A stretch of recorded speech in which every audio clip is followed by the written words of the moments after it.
अक्सर अदालत में लंबित सबसे ज्यादा कानूनी मामले जमीन से जुड़े हुए झगड़ों के ही होते हैं। ऐसा नहीं है कि ये झगड़े सिर्फ शहरों में ही होते हैं, गांव में तो ये झगड़े और पेचीदा हो जाते हैं। लेकिन सोचिए, गांव में रहने वाले लोगों के पास इनकी अपनी जमीन के कोई कागजात नहीं है। भारत को आजाद हुए 75 साल से ज्यादा समय हो गया है, बावजूद इसके आज तक ग्रामीण क्षेत्रों में रहने वाले लोगों की जमीनों की मैपिंग नहीं की गई है। नेहरू से लेकर मनमोहन तक किसी ने भी इस समस्या पर ध्यान नहीं दिया था, लेकिन मोदी जी जमीन से उठकर आए हैं। उनको इस समस्या की गंभीरता पता है, इसलिए उन्होंने इसके लिए स्वामित्व योजना की शुरुआत की है। क्या है स्वामित्व योजना?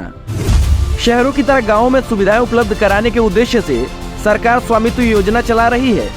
इसके तहत एक स्वामित्व कार्ड बनाया जाएगा जो आपको उन जमीनों का मालिकाना हक दिलाएगा जो जमीन किसी भी सरकारी आंकड़े में दर्ज नहीं है।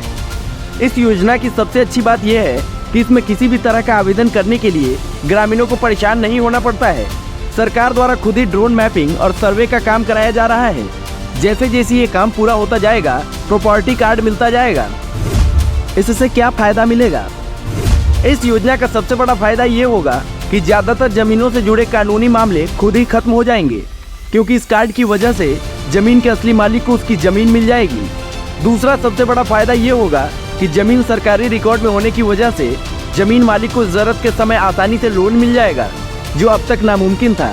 यही नहीं, इसका सबसे बड़ा फायदा ये होगा कि आपको आपकी जमीन का मालिकाना हक मिल जाएगा, जिसकी वजह से जमीन की खरीद बिक्री आसान हो जाएगी। साथ ही कोई भी ऐरा गैरा आपकी जमीन पर जबरन कब्जा नहीं कर पाएगा।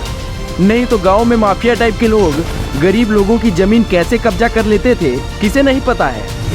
कितने लोगों को मिला मालिकाना हक?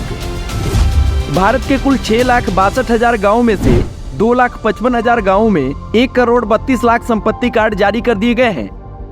इस योजना की वजह से यूपी और उत्तराखंड जैसे राज्यों में जमीनी विवाद खत्म होना शुरू हो गए हैं। इस योजना का सबसे ज्यादा लाभ डबल इंजन की सरकार की वजह से यूपी के लोगों ने उठाया है। सीएम योगी का उत्तर प्रदेश सबसे ज्यादा स्वामित्व कार्ड देने वाला राज्य बन चुका है। यूपी ने अब तक 57,26,000 स्वामित्व कार्ड बांट दिए हैं। यानी कि मामला चाहे गांव के जमीन की हो या देश के सीमा की, जमीन के सारे मामले सही तरीके से सिर्फ और सिर्फ मोदी जी ही सुलझा सकते हैं। नहीं तो 49 साल तक उलझाने वालों ने देश को हर मोर्चे पर कैसे उलझा रखा था और अभी भी कैसे उलझाने का प्रयास कर रहे हैं, ये आपसे थोड़ी ही छिपा है।